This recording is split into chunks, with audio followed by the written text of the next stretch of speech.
Hey everyone, welcome back, AI enthusiast. I'm your host, Adima Zolkaria, product design and AI expert, and today we're focusing on existing potential of generative AI for an enterprise application. Joining us is a successful AI entrepreneur with extensive experience in implementing AI solutions for businesses. We'll be discussing the key considerations for enterprise adopting this powerful technology, including building trust through correctness, visibility, compliance, and governance.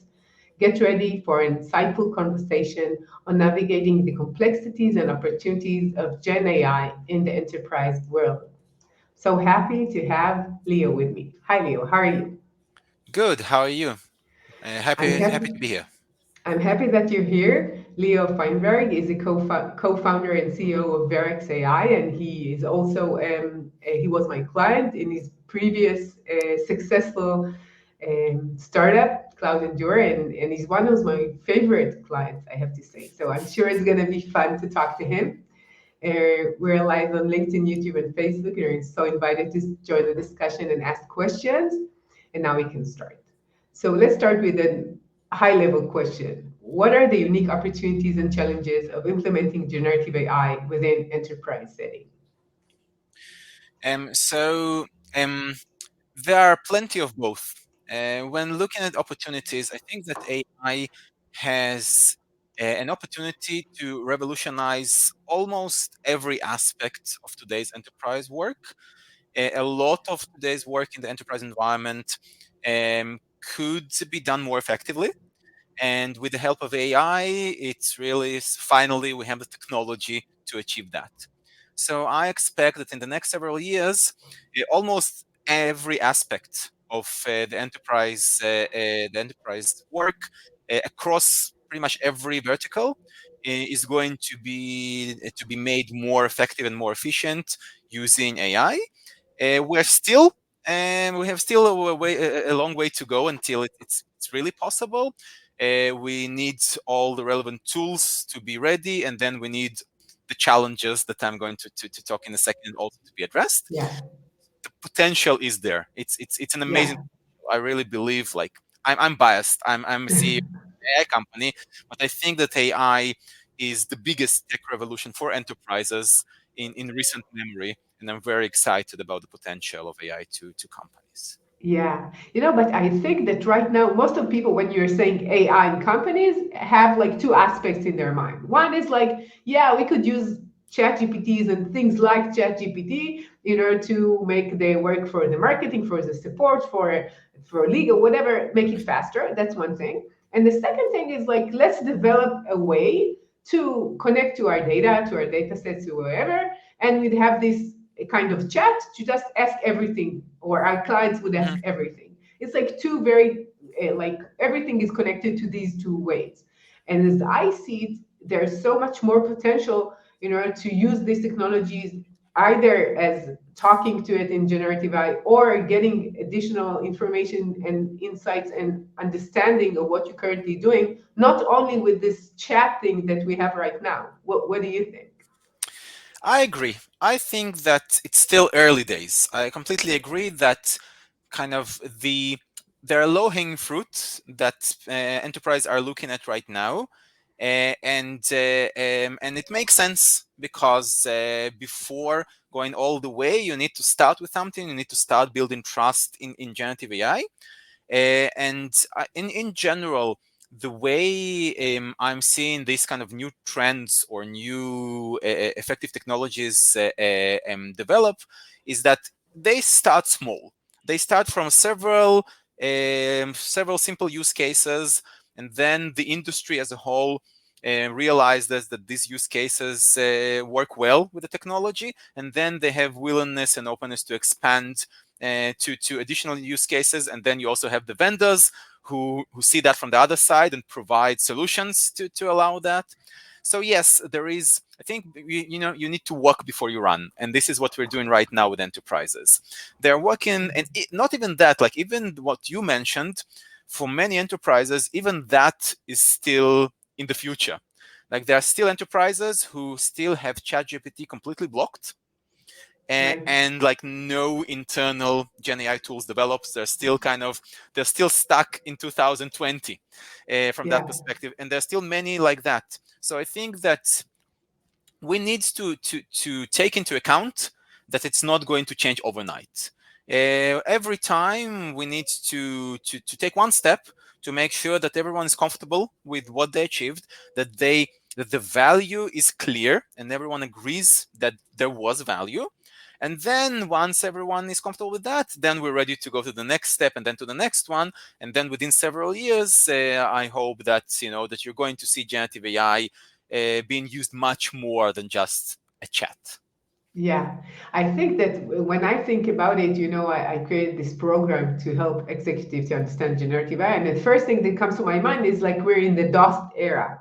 Like when we had DOS and everybody needed to code, and now like you need to prompt and to ask it in a specific way. I think this is where we are. And the potential is the same. So we had DOS and then Windows, and we know like what we have right now. The same thing is a revolution that would start this way. But this is how the beginning is. But why do you think that enterprise, they know they need it, they know that the performance of their workers would be enhanced, other than the fact maybe security comes to my mind, why are they hesitating to use these kind of technologies? So I think that there is, in my mind, one big difference, and I'm overgeneralizing, but generally speaking, between enterprises and SMBs.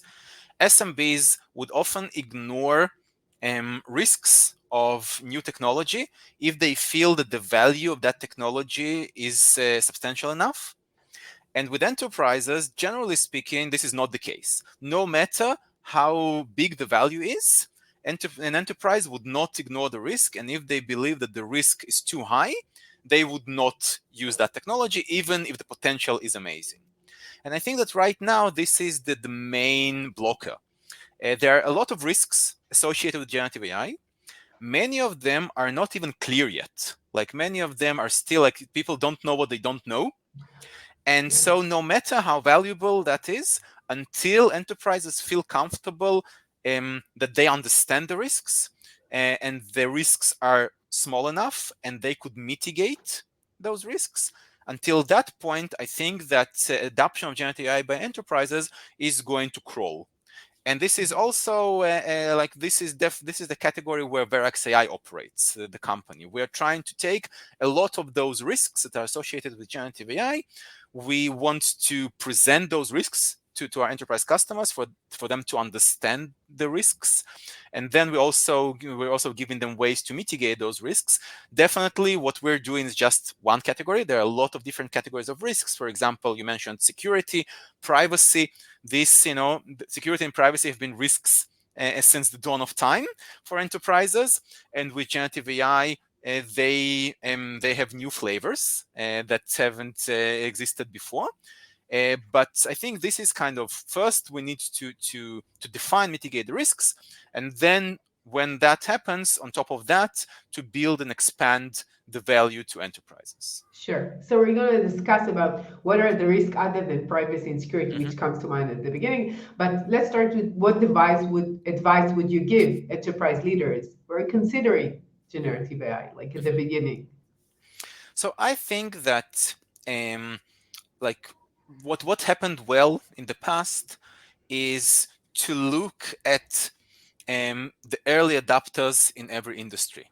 Because for many enterprises, their requirements and their risk-taking policies are similar to other players in the same industry, and so they could learn from what others are doing. In many industries, there are people who are already implementing generative AI solutions, and they have gone through that exercise of understanding the risks, etc.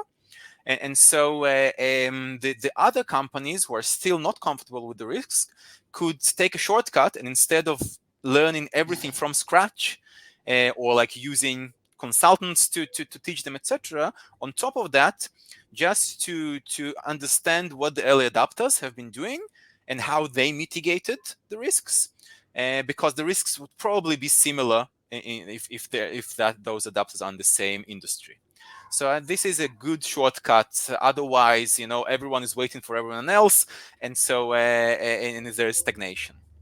Yeah. So let's discuss the additional risk. What are the risks that comes to mind when Right. doing something generative AI in So enterprise? the way we look at it is that generative AI, even though it's software, there are similarities between generative AI solutions and humans that weren't there for traditional software. When you look at traditional software before the age of AI, that software is very deterministic, and it's very constrained.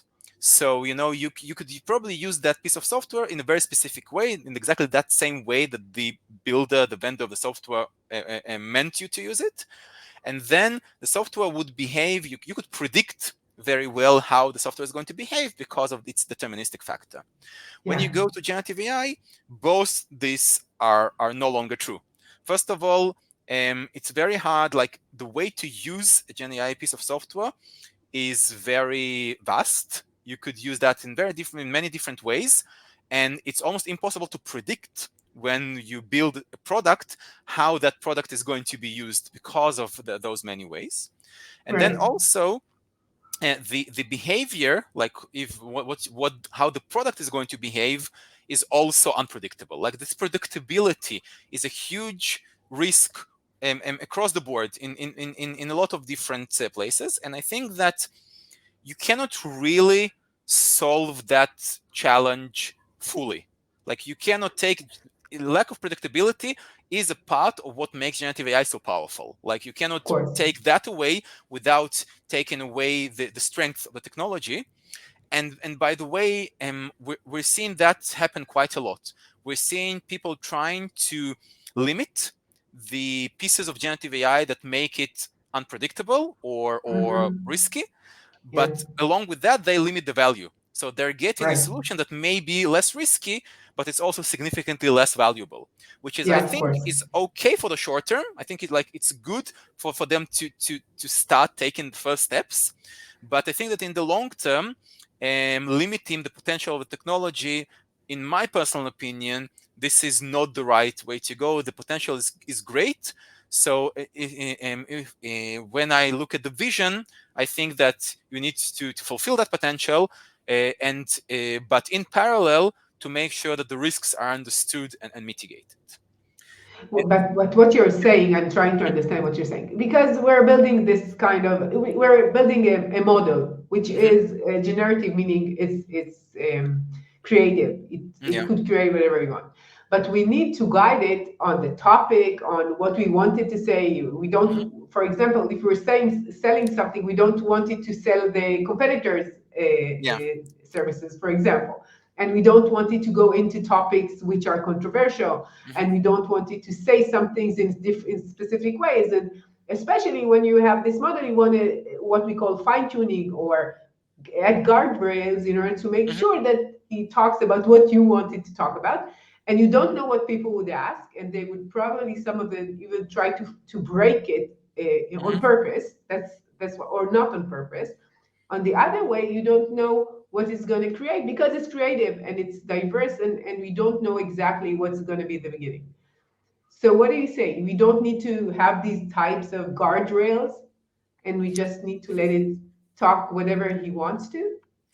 So my own controversial opinion is that guardrails are have a very low limit to their effectiveness. Again, like, if Mhm. you define them very strictly, then you basically don't allow your solution to be creative at all. And if you define them very loosely, then they're not effective.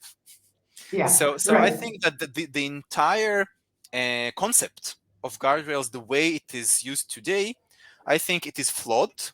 And okay, I mean, it has its place, but I think it's not it's a branch of the evolution that I don't think it's going to make a significant progress, in my opinion. The way I Mhm. look at it, as I mentioned before, I look at generative AI to be somewhat similar to humans. And it's the same thing with humans. Humans are unpredictable, and you cannot really, you can't put guardrails on a human. You have to accept the fact that every human is different, and there are going to be different challenges with different human employees, and you cannot really, you cannot predefine everything. You have to work with them. You have to ensure that they are aligned with the organization if it's a human employee, and you have to also ensure that there are methods to protect the organization from them, and if they're making mistakes, that these mistakes don't impact the organization very severely.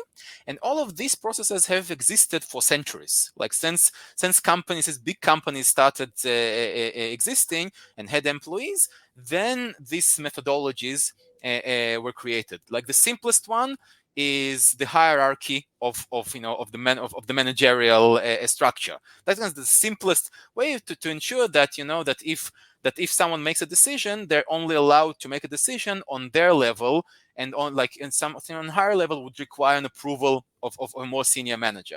These methods have been developed for centuries, and right now it's working pretty well. Like generally speaking, if an enterprise company has well-defined processes and procedures in place, they mitigate that risk of us being human pretty well. So I think this approach is, generally speaking, as a high-level approach, I believe in that approach to be applicable to Gen AI as well. I think that instead of trying to limit Gen AI from the beginning, I think you need to constantly look at how Gen AI works in real life, and then to put a new generation of processes and methodologies in place, but to take inspiration from the old generation of things. For example, if you want to, if a Gen AI generates some kind of an output, you may want a different piece of software to review that output before letting it go out to the recipient.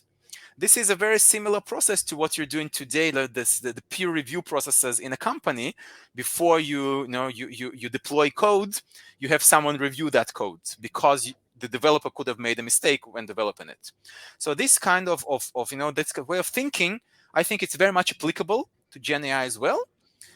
But we're lucky that Gen AI is software and they're not human. So a lot of those could be automated and put into software as well. You don't need humans to sit and review Gen AI, even though today many companies still do that. This human in the loop concept is right now very popular Right. to review the output of Gen AI. But I think that in the long term, you could have different software to serve as reviewers for Gen AI software, and you could use a software that makes sure that the Gen AI is aligned with the goals of the organization. For example, not to advertise a competitor. This is like an important goal of the organization, and this is something that you could make sure that you you don't limit that. Like instead of limiting, you kind of constantly control your Gen AI. You monitor what it's doing. You make sure that it's not doing what it's not meant to, and then you constantly encourage it. Today you could kind of fine tune and modify a bit what the Gen AI solution does. And if you do that continuously while it's in production, based on what you're seeing from its current quote unquote behavior, this, I think, is a much more robust way to trust Gen AI in the long term than static guardrails, which is the current generation of the risk reducing tools which is being used for generative AI. Mm, I see. So what you're saying is if we're relating to Gen AI as a person, we Mhm. need to build another agent or person or someone who would be our representative, or like saying like we're a company selling this, our competitors is this, Mhm. so we don't want to sell the competitors. We're not usually talking in this way. We're not. It's like training a new employee, which is the Mhm. Gen AI, to work with your company, more or So it's less. both training and also monitoring and also correcting and also reviewing, like all the phases that you're doing with a new employee or like within not so new employee. Yeah. I think that they make sense with Gen AI as well. You have to train them. You have to make sure that, as the company's goal shift or as the usage of the patterns of the end users shift, you have to make sure that everyone stays aligned. You have to Yeah. make sure that if someone makes a mistake, after all, that mistake is caught early enough before it generates damage. There are a lot of different things that companies do to mitigate risks of human employees. I think that a lot of them are applicable to Gen AI. The way they need to be done for Gen AI is completely different, and it's Yeah. a different story. But the concepts, I think, are very much applicable. We spend centuries and trying out things and seeing what works and what doesn't. So I think right now we know pretty well with humans what works. There are companies who are managing these risks amazingly, and I think so we should learn from these methods and then apply them and then be creative ourselves and apply them in the right way to generative AI. And then I think it's going to be the best of both worlds. I think it's kind of it's the risk is there. You cannot ignore it. You cannot remove it. The same as with humans, and you could only be aware of it and mitigate it as best as possible. I see. So what you're saying, the fact that I'm trying to control something which is inherently uncontrollable is Hmm. limiting me, and I need to understand what is the level of control, what can I I agree. do or not. I So agree. what Yeah. steps can be taken to increase the visibility and explainability of generative AI models, and how do we foster trust and understanding among all the stakeholders? So I think the first step, again, there are a lot of things that could be done, and I think that many of them we would need to do iteratively because we need to try things in production to see what works better and what works worse, and then like try other things. But I think the first step that I'm a big believer in is to gain visibility in production. I think today there's a lot of ways to gain visibility into the model while you are developing a model or while you are developing a solution based on a model. And then you know today there are tools and methodologies to say, okay, I'm changing the temperature here, or I'm changing the weights here, what it's going to do.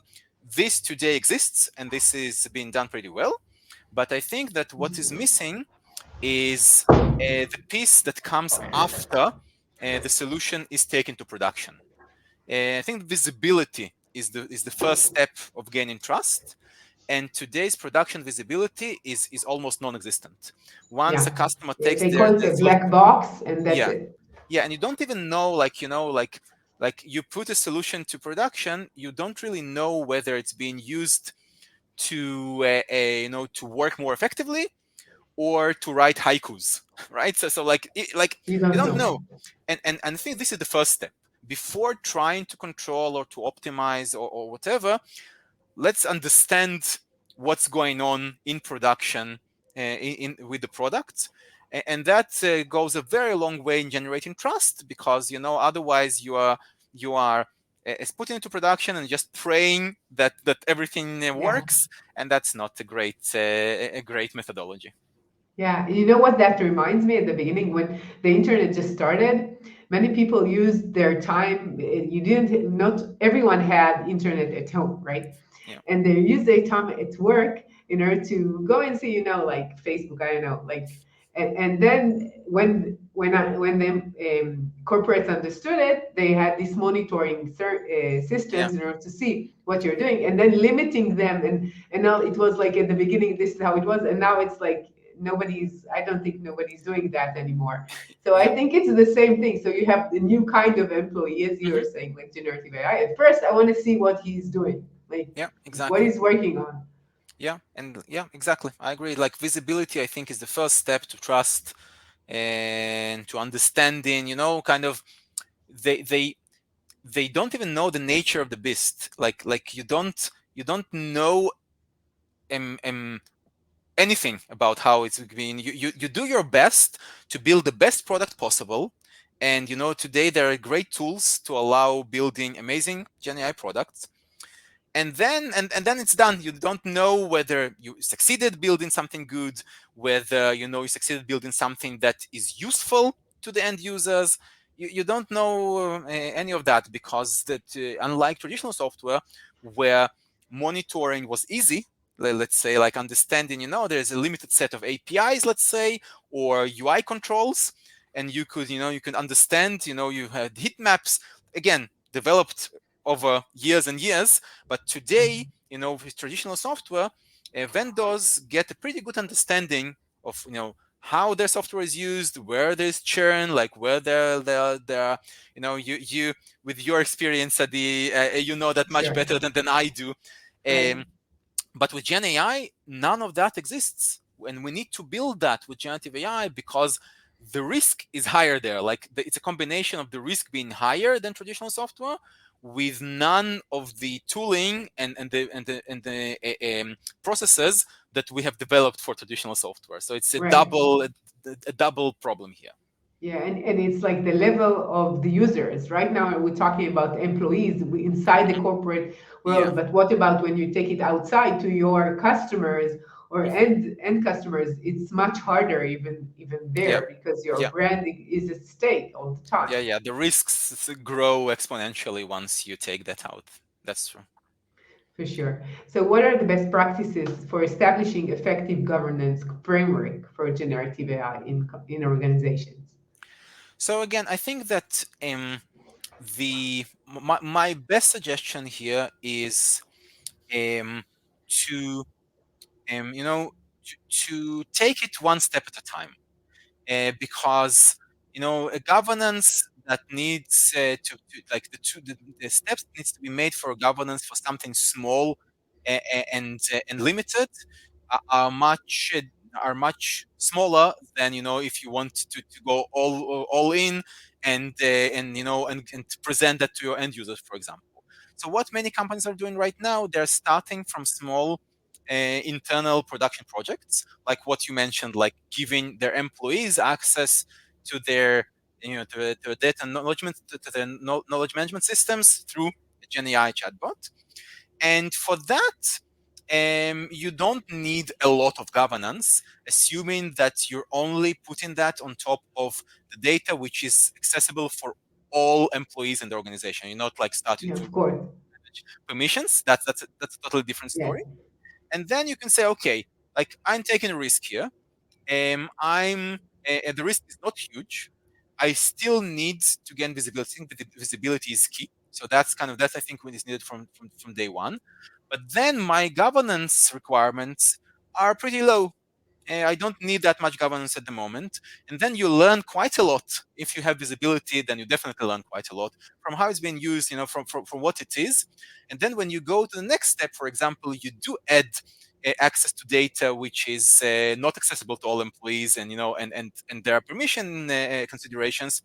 Then you build on top of what you learned from a previous step, and then you improve your governance and your and your compliance methodologies, etc. So every time, take a small step forward, learn all the lessons from the previous steps, and then build that extra layer of governance on top of that. I think that at Yeah. some point, when generative AI is going to access the most sensitive information every company has, and on the other hand, is going to present something to end users, like that potential future, you would need crazy levels of governance to make sure that Sure. this connection is not done incorrectly. But we have quite a long way till then, and I think it's just baby steps, but taking steps, not stagnating, like not saying, okay, that I'm done. I did my share of work in generative AI. Great, it worked great for me. No more for me to do. I think it's also a mistake. I think the potential is huge. So move forward, but very, very slowly. Yeah, I think that most companies, not just enterprise, are saying like, I understand it's going to be a revolutionary. I understand it's going to be there, but how much do I need to invest in it? How much do I need to buy into this idea? Maybe it's a trend. Maybe it's like everybody's talking about it, but maybe it's just a chat and that's it. Maybe Hmm. it's not going to be more than that. And there is a question, although many people say it's going to be big and we need to be prepared. But Do you have any question mark that maybe it's just a trend? I personally don't think it's a trend. I'm going to have hard time to convince anyone who thinks it does. Like it's it's my opinion against theirs.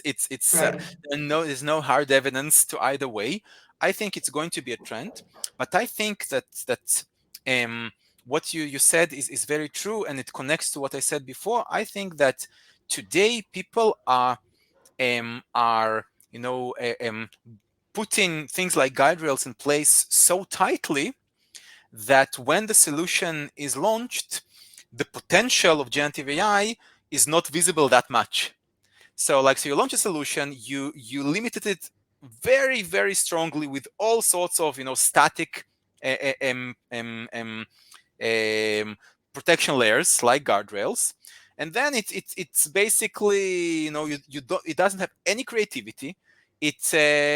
So when the senior management looks at this and says, okay, I see this, it's not that different from my non-Gen AI chatbot that I had 2 years ago. Of So course. maybe it's not such a big deal, this all Gen AI revolution, which is wrong, because it is a big deal. And the only reason why it's not shown, because the people who developed that solution were forced to mitigate all those risks, to take that to this extreme of really limiting the potential. So I think this also slows down the adoption, because in many real life solutions you have to forcefully, with today's tooling forces you to either limit the potential or take risks that many companies are not comfortable with. I think there is a path which is the best of both worlds, and this is what I'm trying to advocate here. I think it could still utilize a lot of that potential that Gen AI provides even today, and still get visibility into risks and mitigate them without limiting the functionality that much. I think that's kind of an approach which is not very standard these days. These days it's all like, at the beginning it was all very skewed towards the value, like ChatGPT. You see like how amazingly it behaves. And then there was this movement all the way to the other extreme. Let's limit the potential as much as we can because it de-riskifies us. But I think the truth is in the middle. I think we could have much more potential with much more risk mitigation. And this is when we find this sweet spot.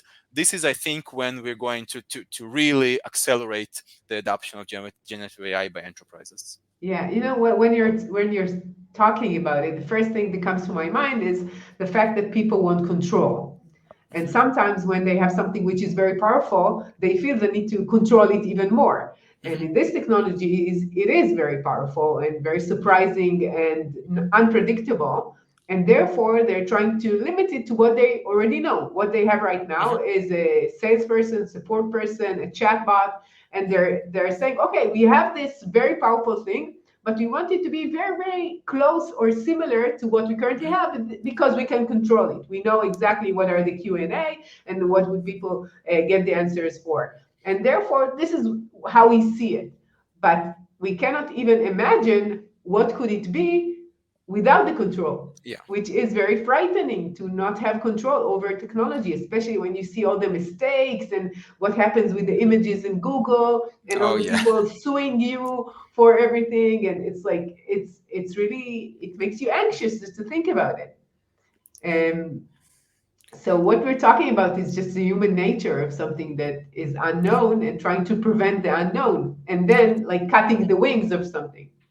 Yeah, I agree. And I think that the control needs to be there. Like I'm a big supporter of control of generative AI. Like anecdotally, the initial reason why I started Verax AI was kind of to prevent the Terminator scenario. That was my original idea. Like when Skynet is going to gain consciousness and then try to destroy all humanity. It evolved a bit since, but that was my original thinking. And so I'm a big believer in control. I just think that the way control is implemented today is probably not beneficial to seeing the huge potential of generative AI, and should be gradually expanded. That's like, I Yeah. don't say don't control. I think you should control that, but absolutely. But to find a way to control the Gen AI solutions in a way that that would not significantly limit the value, which again is very similar to human employees. You still want to make sure that they're not doing whatever they want, but you want them to be them. You hired them because of their unique value and their unique personality. You don't want to limit it because you believe they need to do something in a very specific way. And this, I think, applies to generative AI as well. Yeah, it's like when you want to have a very high level of control, you need to prevent everything that Hmm. is not within your control Exactly. afterwards. So you Yeah. need to have all these limits, and in case of an employee, you train it really, really well to do exactly what you need, and then the employee could not really have any type of creativity, and they need to be very limited. And then you get a limited resources. It doesn't matter if Exactly. it's generative AI Yeah. or an employee. So, what do you think? What are some practical examples of how to use generative AI and in order to solve real problems and create value in enterprise? So again, I think that kind of you drop a stone in a company and you hit something that could be improved with generative AI. It's Mm. all a question of the priorities of that particular enterprise, and then also going back to the low-hanging fruit. I'm seeing enterprises who are um, improving, even before generative AI, you saw companies like banks or insurance companies implementing AI solutions like traditional AI in their core products, like really, really core products, because the value for them was huge in their particular business. So they Mhm. took the risk. Again, the risks were lower there because Gen AI is less predictable than traditional ML solutions. But they took the risk because they realized what the value there was. Yeah, And so I think sure. that every enterprise needs to map before, like, where the value for them is, like the immediate low-hanging fruit, versus where the risks are lower. And I think that in the intersection of these two, this is where I would suggest taking the first steps. For a lot of enterprises, again, that's kind of the standard chatbot on top of your knowledge management system. But I'm seeing more and more companies like in the e-commerce space, where they say, okay, the value for me to take that to my customers, my end users, is so huge that I'm willing to take the risk and put a Gen AI chatbot in front of my customers, because in e-commerce they spend a lot of money on the support piece of their organization. So they see a huge value there, and they're willing to take a bit more risk there. But I think it's at the end of the day, every company needs to to take to take their own decisions, to make their own decisions, and to take the risks that are comfortable to them. I think the only path that I would discourage here is to do nothing. Like, there are still a lot of companies who are still, on the fence, and they're saying I would like, say okay, most of the companies. I don't know. It changes, like this year in 20, if we spoke half a year ago, then I would have completely agreed with you. But I'm seeing a big shift these days, a slow shift, admittedly, but a big shift. More and more companies, are done talking and started doing something. That something may not be ready for production yet, but it's still progress. They're putting budget into it. That's important. That means that they have some level of commitment. Right. And I think that this is a very good sign. But I think that that a lot of those projects are stuck in development or in the sandbox and everything, and they need to take the plunge into production somewhere. Choose a small, relatively risk-free area and do something there. Worst case, you'll be burned, but because you chose, a relatively risk-free area, that burn is not going to be terrible. You're going to learn a lot from that, and it's going to, you're going to next time, you're going to, for the other piece, which is maybe a bit less risk free, you're going to implement the lessons that you've learned. But do something, take Gen AI, try to even something minimal, just to get a feeling of the value that it's going to bring and the challenges. And then like, we are here to help with some of the challenges, but definitely there are a lot more, and it's up to any organization to learn the lessons. There are some lessons that you have to learn by yourself, and you cannot really be taught by anyone else. So but if you don't do anything, you're never going to learn them. Yeah. So I wanted to get an example of, I will tell you what we have right now, and you'll tell me, okay, with Verax, it will be this way. So right now, let's say I want to have some kind of a chatbot for our, let's say I'm an insurance company, I have my own agents, and I want them to have a chat to all the information inside the company, and I'm trying to build these guardrails saying like, you cannot reveal these kinds of information. You have to limit this like numbers. You have to limit this kind of communication, whatever. I'm building all of that with prompts, whatever. And then they start to use it. And I see that it's not really effective as I want it to be. Right now, I don't know more than that because I don't know lots of information.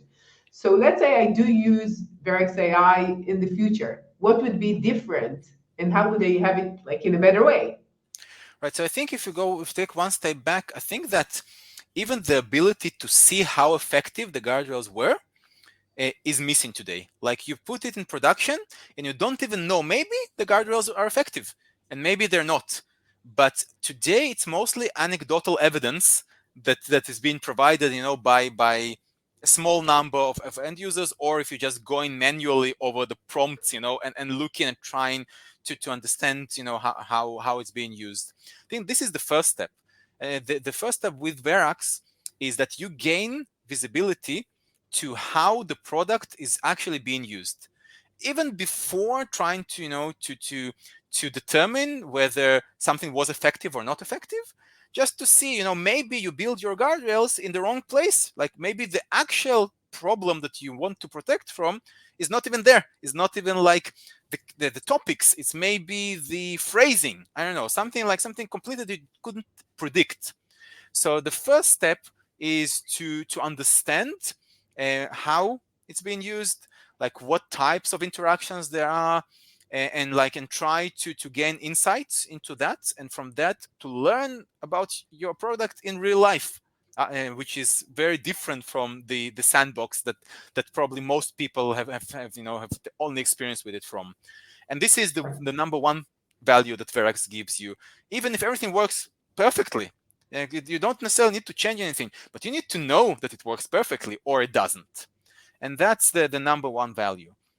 And then also, when you feel confidence that you understand how your product is being used, and you could analyze those patterns, and get answers to all sorts of questions that you have for yourself about the product and how it's being used, then Verax could help you detecting the issues, the problems, the way it's being used in a way that you didn't want it to be used.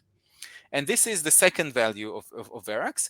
And then the third value is by gaining insights into those interactions that are considered to be not as intended by you.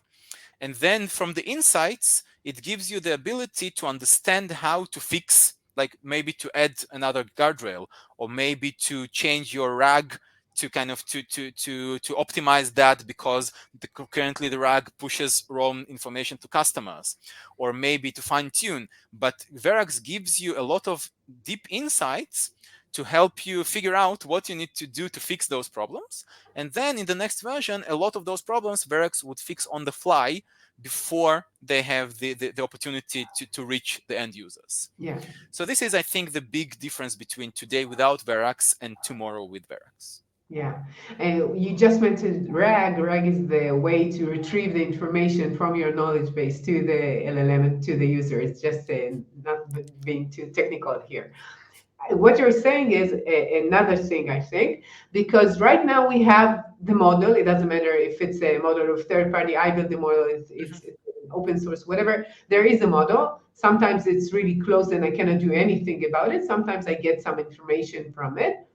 And there is the usage and how I'm using it. Right now, I can read the prompts, but I don't really have the time to read all the prompts and to really understand. Mhm. So I need visibility to really understand what's going on.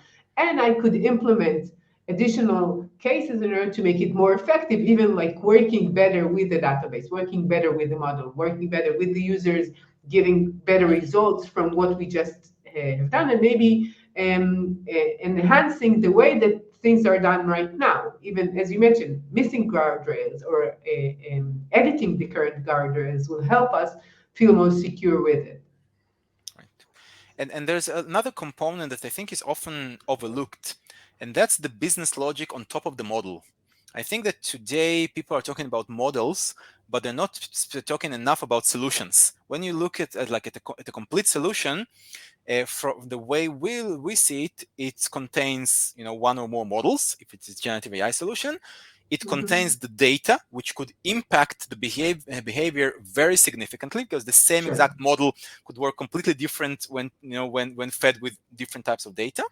And Sure. then it also includes the business model, which is not generative AI, but guardrails is a part of that, but not just trust related, but all sorts of additional logic which is put on top of the model to create a whole solution from that, like authentication, for example. Authentication is not a part of the model, but if you want to do some authentication, you put that on top. And we could see that with ChatGPT. Like ChatGPT uses the same or like similar GPT model to what you could use for your own solution, but you could see like it could do a lot more than a lot of custom GPT based solutions that are built there. And the best guess is that the way like the reason it does it is because there is additional logic on top of the model, which is not a part of the model, which is implemented there and makes it even more powerful. So I think that when like optimizing the model or the RAG or everything around the model is very important. But when you look in production, the data and the business logic also contribute to the final behavior. And so you need to look at the overall behavior of your solution and not to be fixated on just the model, as it's often the case today. Yeah. Yeah. I didn't hear your last sentence. Maybe something went off, or maybe it's me. Could you just say the last sentence again? Yeah, sure. So I'm saying that you shouldn't focus just on the model when there is a Gen AI Right. solution. Today, there is a tendency to fixate on the model as being kind of the most important piece of a generative AI Yeah. solution. Right. But I think that it's not enough. Like data and business logic are arguably as important as the model.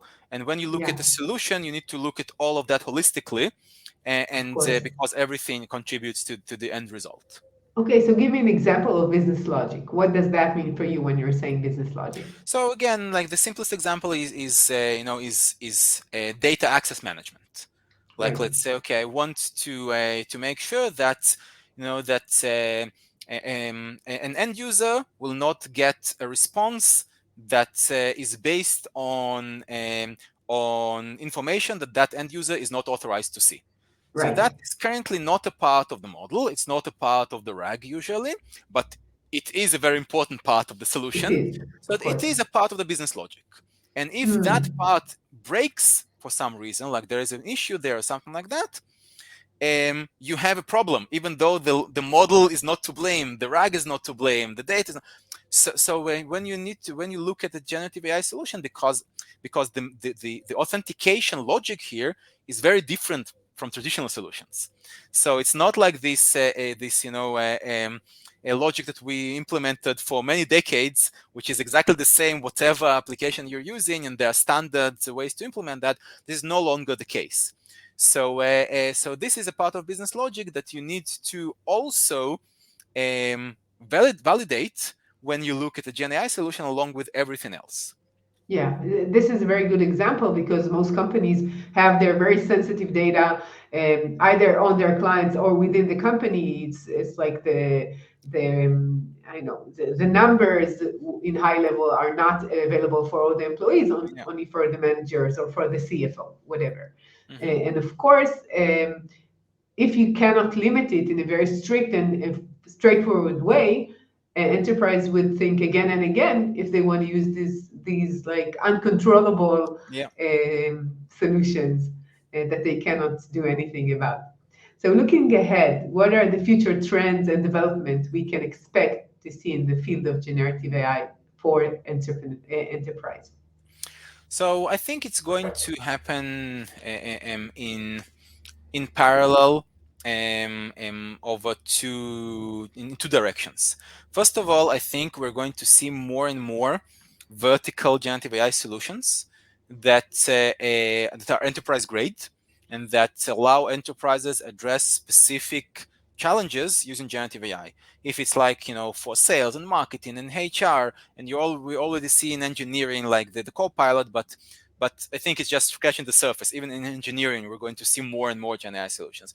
So we're going Right. to see a lot of like more and more vertical solutions to address specific challenges.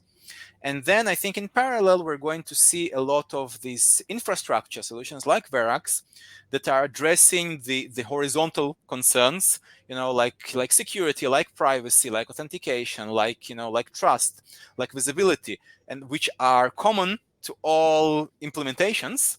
And so I think that that they're going to move in parallel, because without the horizontal infrastructure capabilities, enterprise will not adopt the vertical ones. And without vertical ones, the value of Gen AI to enterprises is going to be limited. You need to tap into that value and create solutions. So I think that for the industry of enterprise Gen AI to move forward, both need to take steps forward in parallel. And I think this is already beginning to happen. And a lot of these solution providers that focused on SMBs last year are enhancing their solutions to make them more enterprise grade, to expand to enterprises. And on the other hand, solutions like Verax and others are popping up to help the enterprises gain enough confidence to allow them to start and implementing those vertical solutions. Yeah, that makes sense. It's like a bit like a bottom up and top down. So Exactly. Yeah. from the marketing, they need something and for the management, they need something to make sure it's all aligned. So it's like both Mhm. ways needs to meet Exactly. somewhere. Yeah. So I have a question. We're almost done, but I have to ask you, what's your number one tip for entrepreneurs today? As a successful entrepreneur, I would love to hear that. Sure. So today is admittedly not very easy for entrepreneurs. But I think that it's looking brighter in the near future. Like everyone in the industry is saying that this year is probably going to be the toughest for entrepreneurs, and next year Mhm. is going to be better. So I think that that my current advice is not to despair. I know that times may be tough today, but I think we're either we hit rock bottom or we're close to hitting rock bottom. It's only going to get better from now on. And and take that into account, and don't give up only because it's especially hard right now. Hopefully it's going to become easier, and then you'll have your opportunity to grow. Yeah. Why do you think it's harder? I heard that in the US, the investment is growing bigger and bigger. So why do you So the think it's numbers, harder? it's funny. Like there's so many numbers flying around. Basically, you could make any claim and back it with Yeah. numbers, and Yeah. making a contradictory claim, back it by numbers too. It's hard to say. We're seeing trends like VCs having tough time to raise their capital from LPs, which is normally a sign of the market and not being in a great shape altogether. So I think this is kind of the Mhm. number one KPI that demonstrates that times are tough right now. And I'm Right. also hearing like anecdotally from the investors that I'm in touch with, the entrepreneurs that I'm in touch with, and I'm also seeing that when I compare my current experience with the experience that I've had with Cloud and Duo and with AccelerWeb before that, I think it's like it is difficult times, but I think that we are like a lot of those difficulties were because of the contrast, from between now and what we had 3 years ago. Yeah. And after the dust settles, everything is being restructured and built again with the current situation in mind. And at the end of the day, if when you do that, there's enough capital currently in the market. There are always enough amazing and brilliant entrepreneurs. So again, once we end this period of confusion that we had after the world changed, and many people believe that this year is kind of the last of it. I think it's going to become better again. Yeah. What you're talking about is something very, very important for entrepreneurs, the fact that it's like a roller coaster. And sometimes Mhm. you're down. And you Yeah, need to remember that although it makes you a bit anxious because you don't always know when it's going to go up, and the power to still believe that it's going to be there, the up way of yeah, the roller coaster is so yeah, important to keep the yeah. belief for an entrepreneur. Yeah, I think you need to be optimistic if you're an entrepreneur. Otherwise, it's going to destroy you. You I have think you that. You need have. to be optimistic if you want to live in the world. That's true. That's true. Today you need to have optimism. That's true. For sure. So, thank you for your time. And I want to ask you, where could people meet you or hear about Verax, hear about you? How can they contact you? So right now we're kind of still in quote unquote stealth. So our website verax.ai is very minimal, but it does allow people to subscribe to updates, and we are planning to have very major updates in the next couple of months. So um, I'm happy for anyone to contact me personally. I think it's very important to have personal conversations. So anyone who wants to contact me could. I'm not sure if you're going to have my details later Yeah, attached to the I screen. think I added the LinkedIn to the Okay, that's perfect. conversation. Yeah, so Yeah. I'm answering everyone like who isn't trying to sell me something. So really happy to be contacted. And for anyone who wants to know a bit more about Verax specifically, and not necessarily myself, just subscribe on our website verax.ai, and you will be notified when the next big update is going to come. Wow. So before I thank you for your time, I want to tell you that you're one of the entrepreneurs I really believe in. So I don't know if it's worth something, but I believe that you'll be very successful again. So just Thank remember you, that too. thank you. It means a lot to me. Thank you so much, Eddie. Sure. And I want to thank you for your time and insights. And it's always fun and insightful to talk to you, but you always open my mind to a different direction. You think about it differently. So thank you for that. I try not to think the same as everyone else. Yeah, thank you. Thank you for your time. Thank you for And inviting me. It was great sure, fun. Thank you. sure. And to all of you change makers out there, thank you for joining us. And if you found this episode valuable and insightful, just share it. And I'll see you again next week with another innovative, insightful talk. See ya.